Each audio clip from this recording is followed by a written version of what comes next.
Agora, na Rede 316, o programa De Volta às Escrituras, com o pastor Rafael Abdala.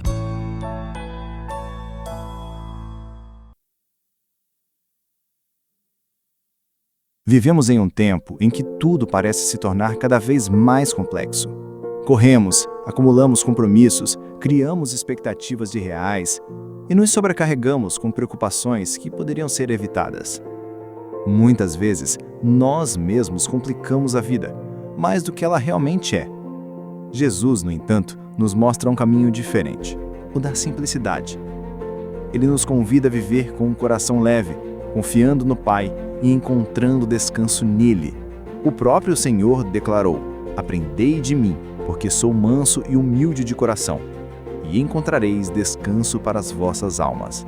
Quando olhamos para Cristo, percebemos que muitas das nossas angústias e pressões não vêm de Deus, mas das camadas de exigências que nós mesmos criamos. A vida com Jesus não é marcada por pesos insuportáveis, mas pela leveza de uma fé simples, sincera e prática. Nesta nova série de mensagens, vamos aprender a simplificar. Descobriremos como remover os excessos, lidar com as pressões desnecessárias e experimentar a paz de uma vida guiada pela simplicidade de Cristo. Afinal, viver com Ele é caminhar de forma mais leve, mais verdadeira e mais simples. Simplifique. A vida pode ser mais simples.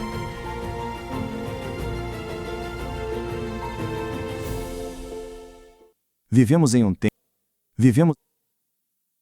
Em Números capítulo 11, nós vamos iniciar nessa manhã uma nova série de mensagens que vai perdurar durante todo esse mês, e o nome é Simplifique. Quero te convidar, à luz das Escrituras Sagradas, a simplificar algumas coisas na sua vida. E nós vamos iniciar essa manhã com Simplifique a insatisfação. Simplifique a insatisfação. Existe um jeito mais simples de viver, e a minha oração é que ao longo deste mês nós venhamos a descobrir esse jeito simples de levar a vida. Portanto, simplifique. Números capítulo 11, a partir do verso 1. Essa série estará tanto nos cultos da manhã quanto da noite. Cada culto, algo a simplificar. Números 11. Queixou-se o povo de sua sorte aos ouvidos do Senhor. Ouvindo o Senhor, acendeu-se-lhe a ira, e o fogo do Senhor ardeu entre eles, e consumiu extremidades do arraial. Então o povo clamou a Moisés, e orando este ao Senhor, o fogo se apagou. Pelo que chamou aquele lugar Taberá, porque o fogo do Senhor se acendera entre eles. E o populacho que estava no meio deles veio a ter grande desejo das comidas dos egípcios. Pelo que os filhos de Israel tornaram a chorar e também disseram: quem nos dará carne a comer? Lembramos-nos dos peixes que no Egito comíamos de graça, dos pepinos, dos melões, dos alhos silvestres, das cebolas e dos alhos. Agora, porém, seca-se a nossa alma, e nenhuma coisa vemos senão este maná. Era um maná como semente de coentro, e a sua aparência semelhante à de bidélio.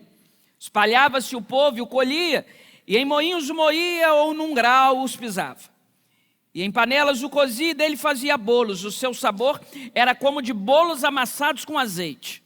Quando de noite descia o orvalho sobre o arraial, sobre este também caía o maná.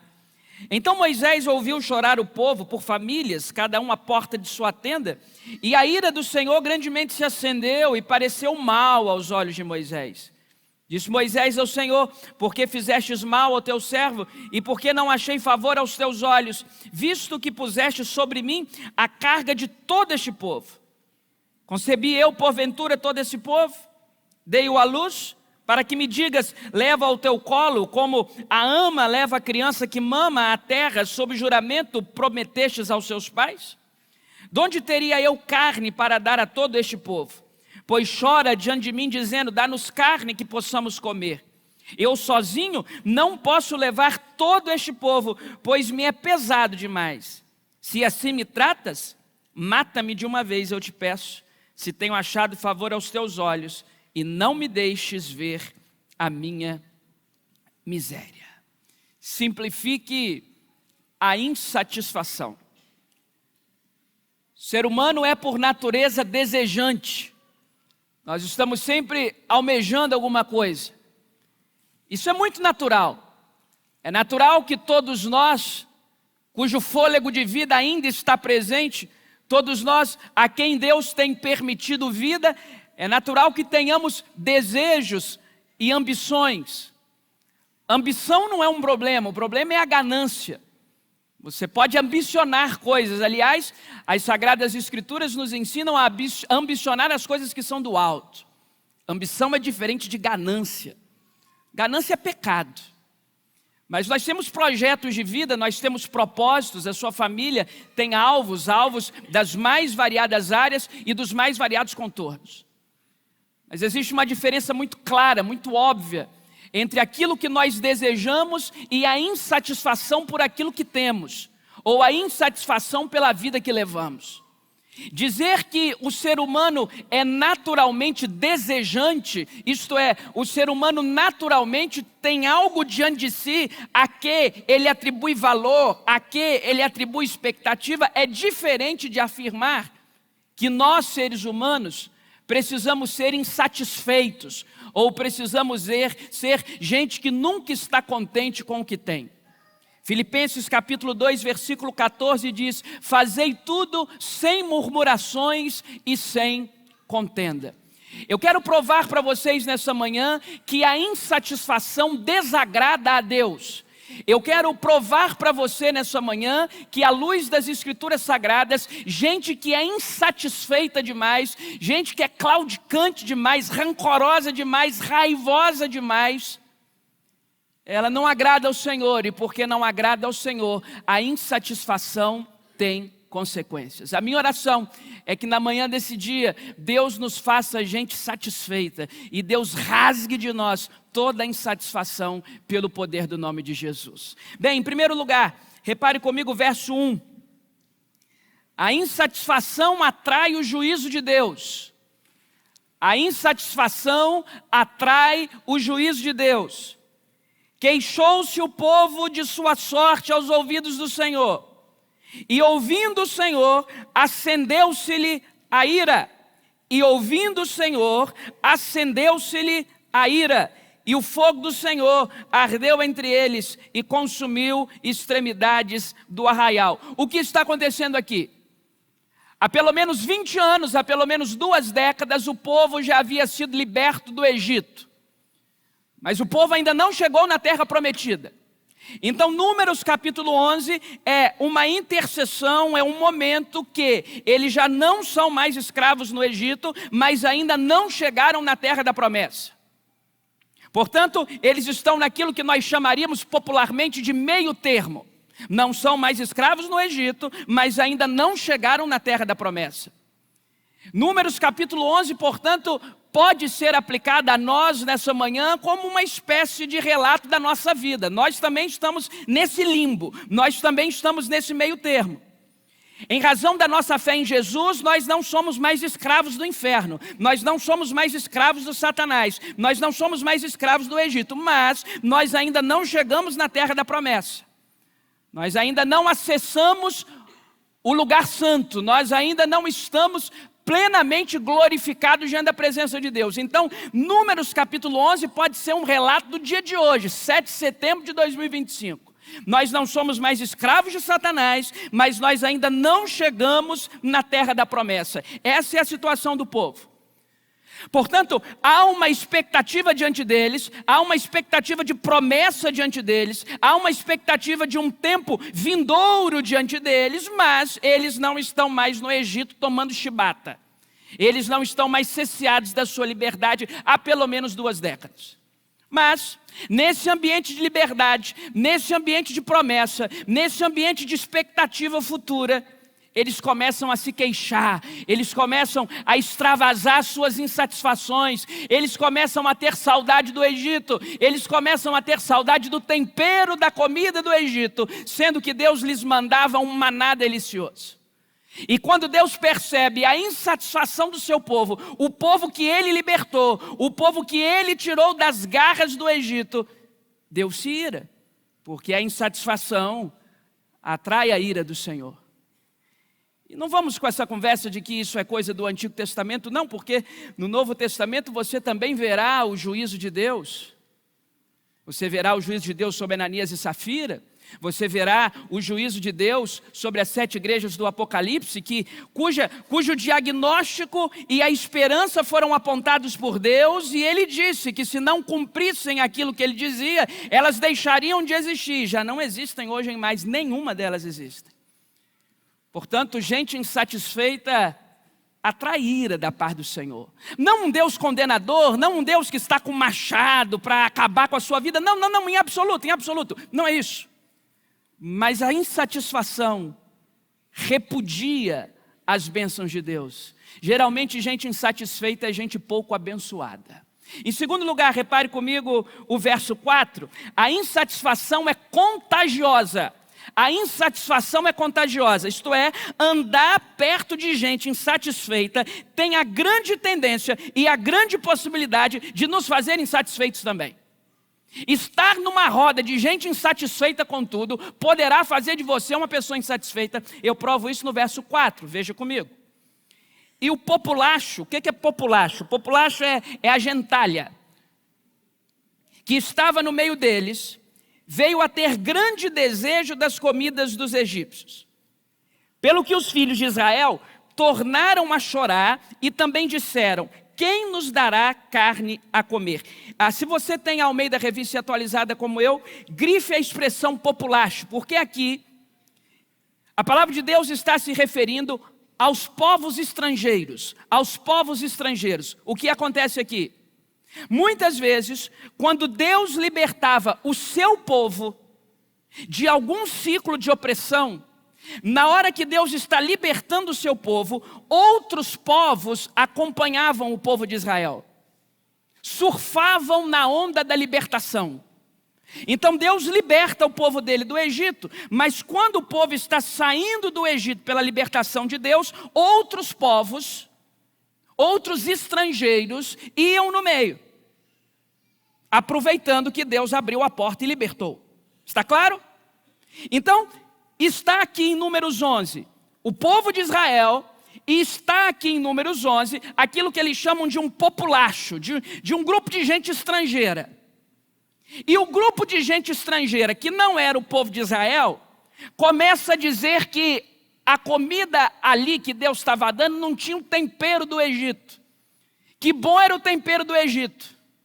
E daí a pouco, quando aquele grupinho de gente estrangeira começa a dizer que a comida não estava boa, que bom era o tempero do Egito, o povo de Deus começa a ouvir aquilo e dizer o quê? A comida não é boa mesmo, né? Tempero bom era do Egito. Alho baseado na chibata. Sal grosso com trabalho forçado. Alho silvestre com subsunção da liberdade. Olha que coisa maravilhosa, é um temperinho de sal grosso com chibata nas costas. Extraordinário esse tempero.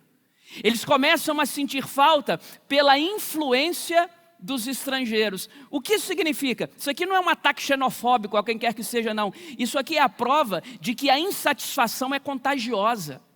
Começa um sujeito insatisfeito a falar no seu ouvido, daí a pouco você está insatisfeito também. Começa alguém criticar não sei o que diante de você, daí a pouco você está criticando também. Começa alguém a fazer as suas murmurações perto de você, e daí a pouco você está murmurando também, porque a insatisfação é contagiosa.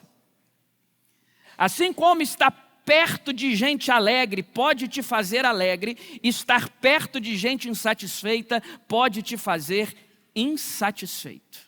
Cuidado com as suas demonstrações de insatisfação. Isso pode fazer de você uma pessoa não quista. Uma pessoa que de pouco a pouco os outros vão se afastar de você, porque a longo prazo ninguém consegue viver perto de gente insatisfeita. Terceiro lugar, repare comigo o verso 5, a insatisfação é uma saudosista ingrata. A insatisfação é uma saudosista ingrata. Diz o verso 5, repare comigo. Lembramo-nos dos peixes que no Egito comíamos de graça, dos pepinos, dos melões, dos alhos silvestres, das cebolas e dos alhos. Grife essa expressão. Lembramo-nos dos peixes que no Egito comíamos de graça. O que é isso? É saudosismo. Agora repare, o problema não é o saudosismo. O problema é o saudosismo ingrato. Porque eu sei, meus irmãos, que muitos que já viveram mais se lembram de uma época em que as coisas eram diferentes. Em alguns aspectos da vivência social, melhores, não há como negar. De vez em quando nós acordamos saudosistas, bom era no meu tempo. Ah, se isso aí fosse na minha época, a gente resolvia de um jeito diferente. O problema é que hoje é todo mundo frouxo. O problema não é o saudosismo em si, o problema é o saudosismo ingrato. Eles agora estão se lembrando de um tempo do Egito, de um tempo cuja mão provedora e protetora de Deus já os libertara até então, e falando, coisa boa era no meu tempo. Não, sabe qual que é o dia bom? O dia bom é o dia que o Senhor fez, é hoje. Hoje é um dia maravilhoso. Não é que as circunstâncias que nos cercam sejam as melhores, não é que o mundo esteja do melhor jeito, não é que as coisas estejam exatamente como nós gostaríamos que elas estivessem. Não, é porque hoje é o dia que o Senhor fez. Hoje Ele soprou sobre nós a permanência do fôlego de vida. Porque você veio do pó, você vai voltar para o pó, e nesse meio tempo você continua sendo pó. E se a misericórdia de Deus não continuar soprando sobre a sua vida, daqui a pouco, o pouco de pó que nós somos termina de esfarelar. A gente morre. Nós estamos aqui hoje pela bondade de Deus. Nós estamos aqui hoje porque Deus não desistiu de nós, porque Deus nos manteve de pé. O dia bom não é o lá de trás, não, o dia bom é hoje. O dia que o Senhor fez é hoje, o dia de agradecer é hoje, o dia de ter a sorte mudada diante dos nossos olhos é hoje. A insatisfação é uma saudosista ingrata. Bom era no tempo do fulano. Ô, tempo bom. Hoje você não pode mais, né? Você não pode mais espancar. É tempo bom, né? Isso era maravilhoso aquele tempo. Pegava, espancava e resolvia. Eu não posso espancar mais. Veja só. A insatisfação ao saudosista ingrata. Em quarto lugar, verso 6. Talvez o pior deles. A insatisfação seca a alma. A insatisfação seca a alma. Verso 6 diz assim: agora, porém, seca-se a nossa alma, e nenhuma coisa vemos senão este maná. Nossa alma está seca. Gente insatisfeita tem a alma seca. Gente insatisfeita é incapaz de sorrir genuinamente. Gente insatisfeita é incapaz de ter uma expressão singela do coração. Gente insatisfeita só vive brigando. Gente insatisfeita não aceita o contraditório. Gente insatisfeita vive como se a vida girasse em torno de si mesmo. Gente insatisfeita no final do dia tem a alma tão seca. A insatisfação seca a nossa alma. Eu não sei se você já teve a experiência da sede.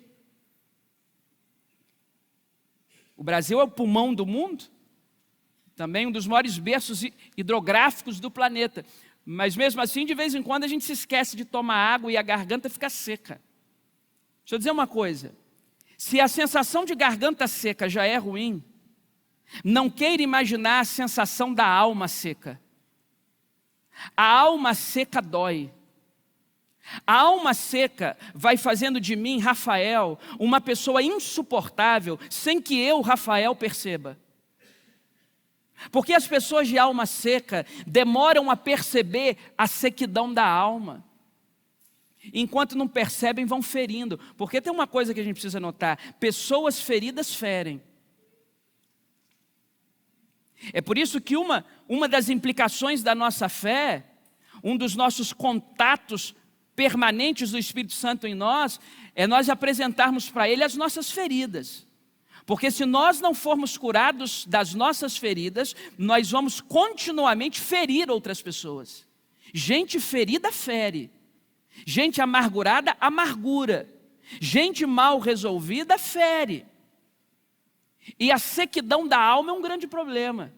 Gente insatisfeita tem a alma seca. Mas repare comigo em quinto lugar. A insatisfação, verso 8. Altera a nossa percepção da bênção. A insatisfação altera a nossa percepção da bênção. Preciso de toda a sua atenção agora.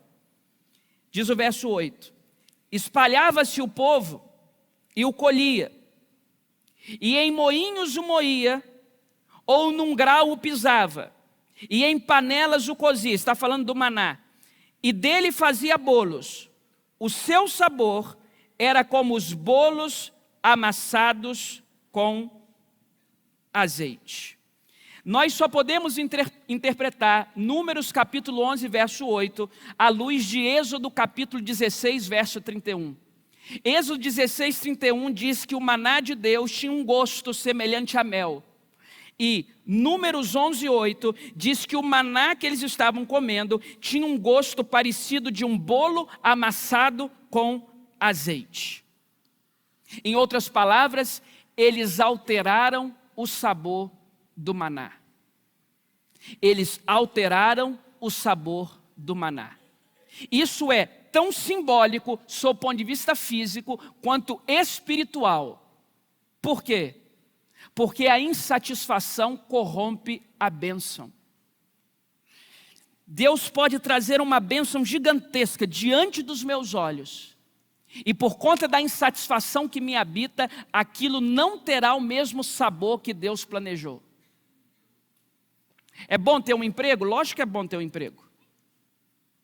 Às vezes não é um emprego que a gente sonha, mas no final do dia é o emprego que garante a dignidade da nossa mesa. Então ter um emprego é uma bênção. Mas a insatisfação pode nos fazer olhar para aquilo que é uma bênção com um sabor adulterado. Ser casado é uma bênção? É lógico que ser casado é uma bênção. Não é bom que o homem viva só, não é bom que a mulher viva só. Mas a insatisfação pode nos fazer olhar para aquilo que é uma bênção com um sabor adulterado.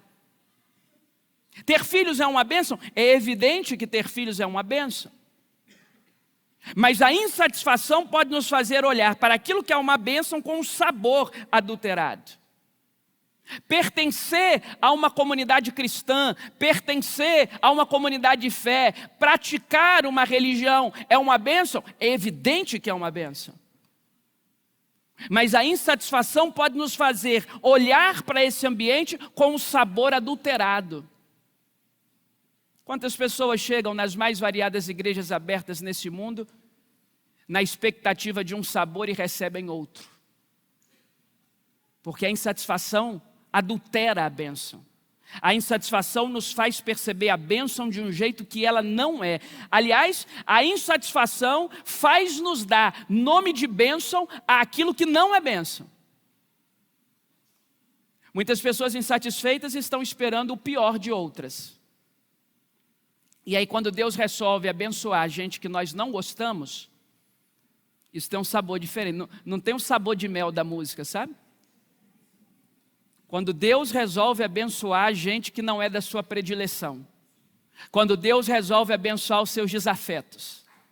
Quando Deus resolve abençoar, porque Ele é gracioso, as pessoas que não lhe descem a goela. Quando Deus resolve abençoar a gente que você critica. Isso dá um gosto diferente.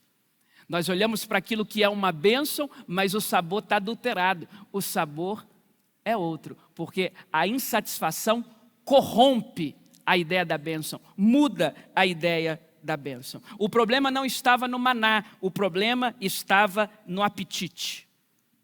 O problema não estava no maná, o problema estava no apetite. Mas repare o verso 9. Quando de noite descia o orvalho sobre o arraial, sobre este também caía o maná. Preste atenção nessa informação. No verso 8, o sabor do maná é adulterado. o sabor da bênção é adulterado.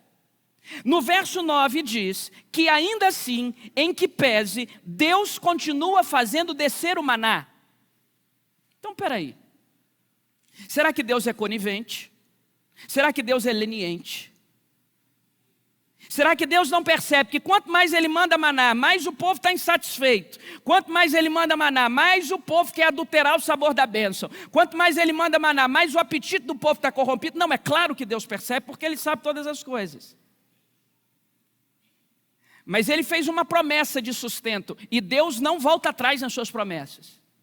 O maná continua caindo. E isso é um problema terrível para mim e para você.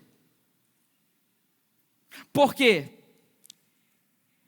Porque resultado não significa aprovação de Deus. Resultado não significa aprovação de Deus. O resultado está acontecendo, o maná continua caindo, Deus continua alimentando o seu povo, mas o povo não está aprovado. Lembra de Números 20? Quando Deus manda Moisés falar a rocha, mas ele fere a rocha 2 vezes, diz o texto que a água saiu. Moisés foi desobediente, mas o resultado aconteceu. A água saiu e o povo bebeu a água. O resultado não significa a aprovação de Deus. Às vezes pode estar tudo indo bem na sua vida.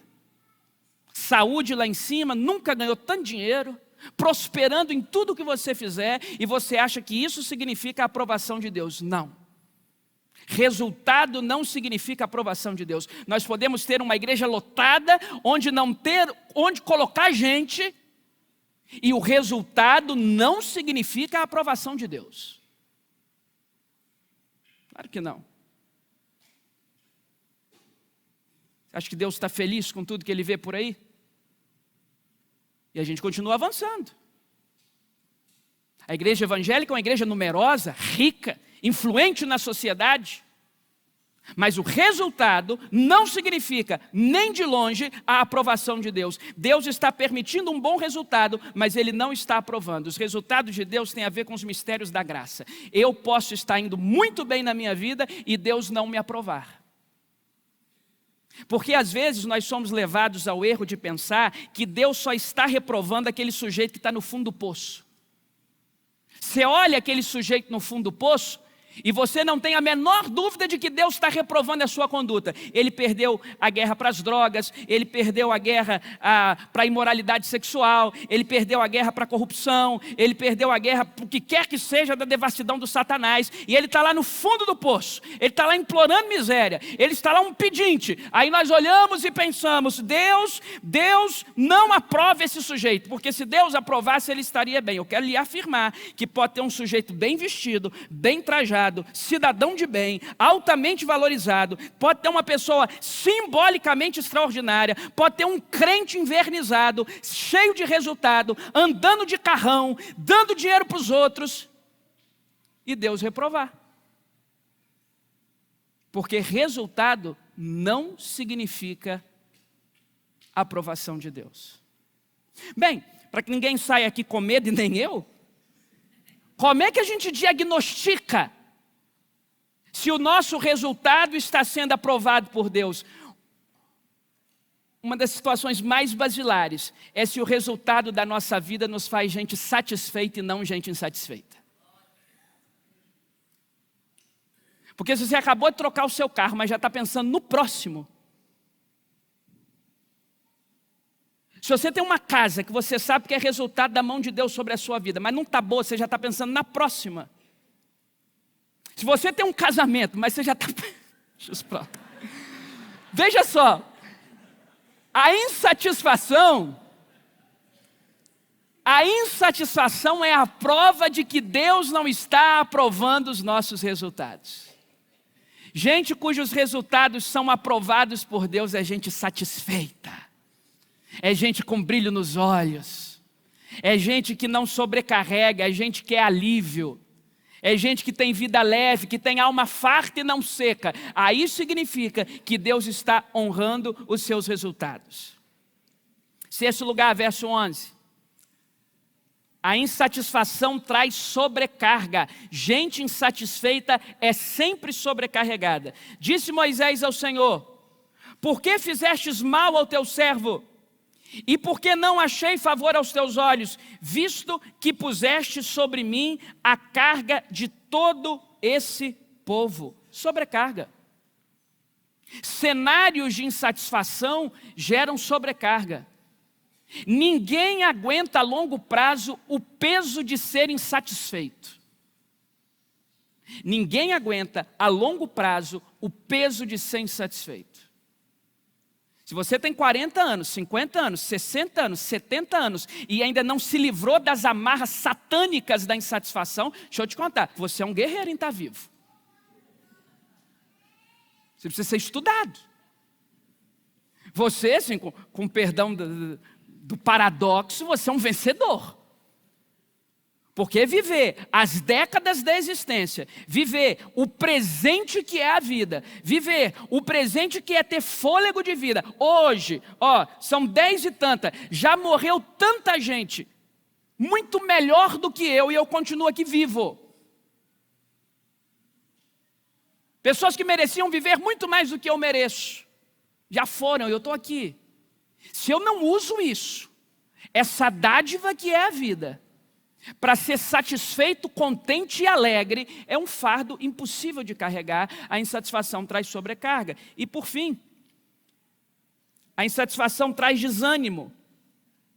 Olha Moisés primeiro diz assim: eu não sou pai desse povo. Verso 12, ele é desaforado com Deus. Concebi eu, porventura, todo este povo? Verso 12, eu dei a luz a esse povo? Para que me digas, leva esse povo no teu colo, como uma ama leva a criança que mama? Eu não sou pai desse povo. E a insatisfação, então, por fim, desanima e mata. Se assim me tratas, verso 15, mata-me de uma vez, eu te peço, se tem achado favor aos teus olhos, e não me deixes ver a minha miséria. A insatisfação, em último lugar, ela mata. A insatisfação mata. Se não no sentido físico, vai te matando aos poucos. Vai drenando a sua energia, contaminando a sua fé. A insatisfação mata. Aconteceu isso no texto sobre 2 aspectos. Primeiro, pela desfalecência completa de Moisés, o grande líder da nossa história, o grande líder da cultura hebraica, dizendo: Senhor, eu quero morrer.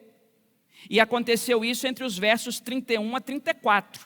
Eu não vou ler para ganhar tempo, mas aqui diz que de tanto povo querer um tempero diferente, de tanto povo querer uma coisa diferente, Deus manda codornizes. Codorniz é uma ave encontrada em grande quantidade às margens do mar Mediterrâneo. Deus manda essas codornizes e eles vão comendo, até explodir de tanto comer. Verso 33, olha que loucura. Estava ainda a carne entre os seus dentes, e antes que fosse mastigada, quando se acendeu a ira do Senhor contra o povo e o feriu com praga. Olha que loucura. Porque a insatisfação mata. A insatisfação atrai o juízo de Deus, verso 1. A insatisfação é contagiosa, verso 4. A insatisfação é uma saudosista ingrata, verso 5. A insatisfação seca a alma, verso 6. A insatisfação corrompe o significado da bênção, verso 8. A insatisfação traz sobrecarga, verso 11. A insatisfação traz desânimo e mata, verso 15. Bem, como que a gente se livra da insatisfação?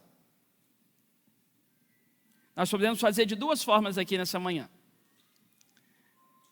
A gente pode terminar o sermão assim, essa coisa animadora. Um sermão animador. Sairemos daqui renovados. E aí a gente respeita aí o horário, mas se você me der mais uns minutos, eu olho aqui nas escrituras como é que a gente sai disso. É melhor, né? Como é que a gente simplifica a insatisfação? Em primeiro lugar, verso 16. Reparta a sua carga. Reparta a sua carga. Disse o Senhor a Moisés: ajunta-me 70 homens dos anciãos de Israel, que sabe serem anciãos e superintendentes do povo, e os trarás perante a tenda da congregação, para que assistam ali contigo. Quer resolver o problema da insatisfação? Aprenda a repartir a sua carga. O povo sempre vai ser povo. As pormenoridades da vida sempre vão existir. O mundo jaz no maligno. A tendência das coisas é a tendência das coisas. Nós precisamos aprender a repartir as cargas. Porque tem gente que está sobrecarregada, porque de fato convive no ambiente de que outros são preguiçosos, mas tem gente que está sobrecarregada porque não divide o fardo. Tem gente que está sobrecarregada porque acha que dá para resolver tudo sozinho. Tem gente que está sobrecarregada porque quer carregar uma família inteira nas costas. Tem gente que está sobrecarregada porque não aceita repartir a carga. A gente precisa repartir a carga. Deus chama Moisés e diz: seleciona aí 70. Então, quer simplificar a insatisfação na sua vida? Aprenda a repartir a sua carga. Você não é um herói, você é um ser humano. Segundo, brevemente, verso 18. Quer simplificar a insatisfação da sua vida? Busque a santidade. Busque a santidade. Dize ao povo: santificai-vos para amanhã e comereis carne. Santificai-vos para amanhã e comereis carne. Deus está dizendo assim: não adianta eu mandar a melhor comida, não adianta eu mandar o melhor tempero, se vocês não resolverem aquilo que está dentro de vocês. Porque a comida mata a fome do corpo, mas não mata a fome da alma. Porque um bom salário garante subsistência familiar, mas não garante alegria, não garante harmonia. Eu já conheci muitas pessoas que vivem com muito pouco e são absolutamente felizes, mas conheço milionários que são absolutamente tristes, que dormem e acordam com medo de perder dinheiro e que, ao invés de usar o dinheiro como uma ferramenta de bênção, são reféns. Será que é hoje que vão tirar o que é meu? Será que é hoje que vão tirar o que me acontece? Porque todo mundo que se aproxima de mim só quer o quê? O meu dinheiro. Coitado de você, meu irmão. Preste atenção. Preste atenção numa coisa. Hoje é 7 de setembro, né? Diz que até o ano em que os portugueses, o Império Português reinava sobre nós, bilhões e bilhões e bilhões de recursos foram extraídos das nossas reservas, por exemplo, em ouro. Muito ouro foi levado de nós. E a gente continua tendo recurso. Porque tem uma quantidade de dinheiro incalculável nesse mundo. Só dizer uma coisa aqui para acabar com a nossa insatisfação e para carregar o nosso coração de santidade. Não me entenda mal não, em nome de Jesus, a gente já caminha juntos aqui há algum tempo, me dê essa liberdade. Você não é o tanto que você acha que é. Ah, pastor, mas eu tomo muito cuidado com os meus amigos, eu sou muito seletivo, porque muitas pessoas se aproximam de mim por interesse. Meu Deus, é o Banco Central. Ah, porque as pessoas estão ali, porque elas querem muito ter acesso à minha casa. Meu Deus, as pessoas têm uma curiosidade para saber da mobília do seu apartamento, que olha. Não, a gente não é essa coisa toda não, irmão. A gente não é essa coisa toda não. É por falta de santidade que o ser humano começa a ganhar um dinheirinho e quer pisar nos outros. É por causa da falta de santidade que o ser humano vence um pouquinho na vida e já acha que está todo mundo querendo sugar. É por causa... Então, é triste.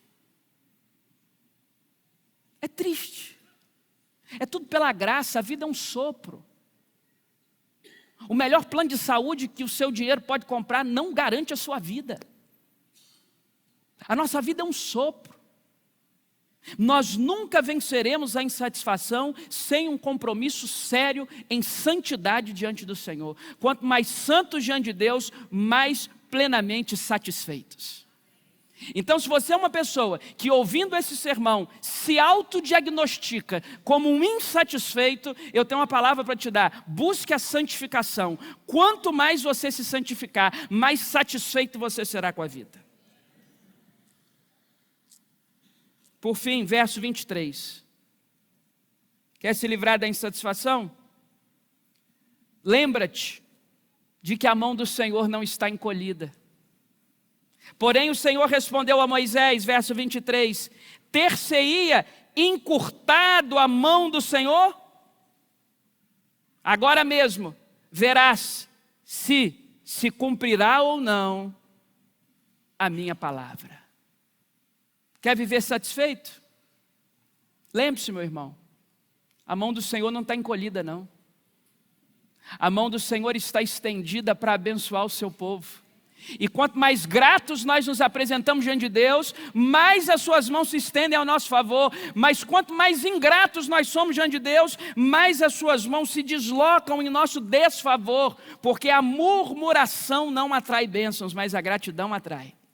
Deus está sempre disposto, o Ministério de Louvor pode se aproximar, Deus está sempre disposto a fazer mais pela vida de quem é grato.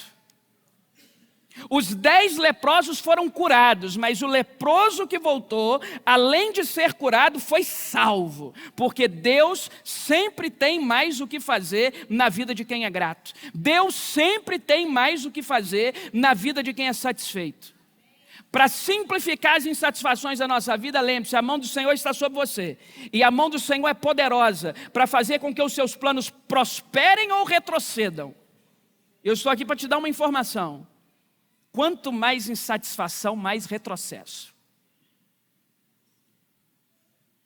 Um lar de gente insatisfeita é um lugar que não dá vontade para voltar no final do dia.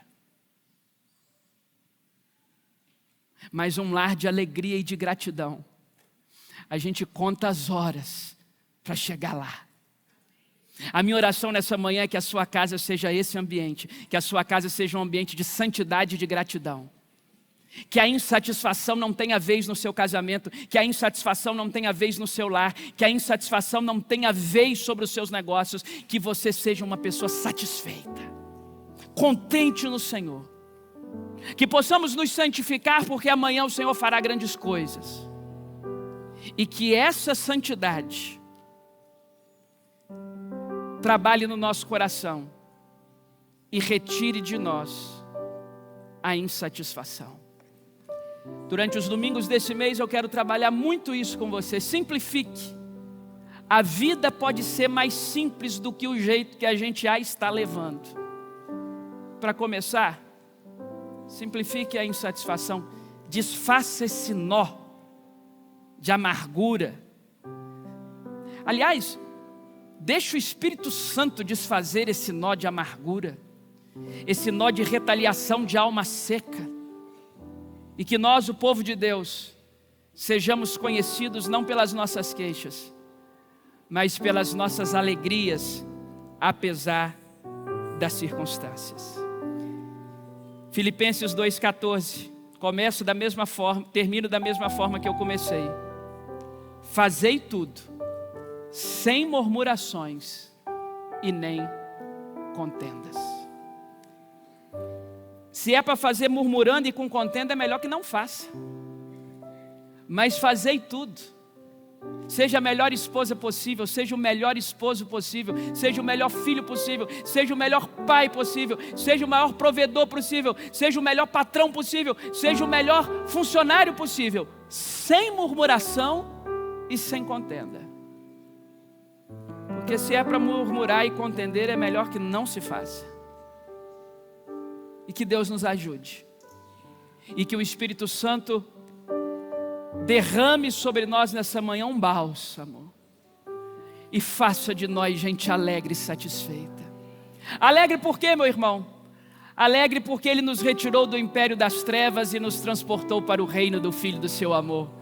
Alegre por quê? Porque nós ainda não chegamos na terra da promessa, mas nós não somos mais escravos de Satanás. Alegres porque o escrito de dívida que havia contra nós foi rasgado. Alegres porque Ele nos deu uma família. Alegres porque Ele nos deu fôlego. Alegres porque Ele nos tem dado condições de viver. E alegres porque por mais que a vida não seja do jeito que a gente quer, do inferno a gente está livre. Louvado seja o nome de Jesus. Por isso se alegre no Senhor, tenha alegria, busque em Deus a sua satisfação.